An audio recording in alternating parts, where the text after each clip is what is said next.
जब ज्वालामुखी का उद्गार होता है तो पृथ्वी के अंदर जो द्रवीकृत मैग्मा होता है, सतह पर आने के बाद उसे लावा कहा जाता है। ठीक है, तो लावा दो प्रकार से होता है, एक होता है बेसिक लावा और एक होता है एसिडिक लावा।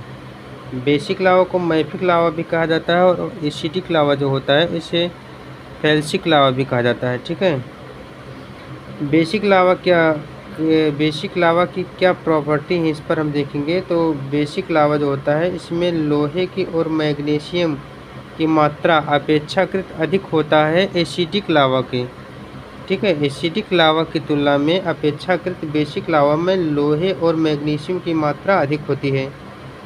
बेसिक लावा अधिक तरल प्रकार से होता है, इसका फैलाव अधिक विस्तृत क्षेत्रों तक होता है। इसे शील्ड प्रकार की ज्वालामुखी होती है। ठीक है, शील्ड प्रकार की ज्वालामुखी का निर्माण होता है, शील्ड प्रकार के चट्टानों का निर्माण होता है।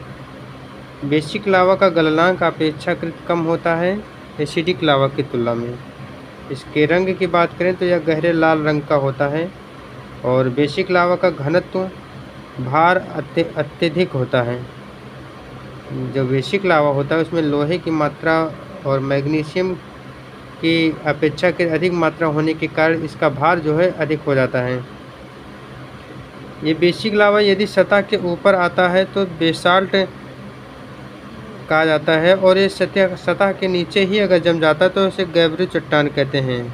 बेसाल्ट और गैब्रू ये दोनों बेसिक लावा के प्रकार हैं। ठीक है, वहीं एसिडिक लावा के बारे में देखें तो एसिडिक लावा में बेसिक लावा की तुलना में सिलिका की मात्रा अधिक होती है या सिलिका गाढ़ा चिपचिपा होता है। ठीक है, इसका फैलाव कम होता है, चूँकि चिपचिपा होता है इसलिए गुंबदनुमा संरचना ऊंचे शंकु का निर्माण करता है। इसका गलनांक अपेक्षाकृत कम होता है,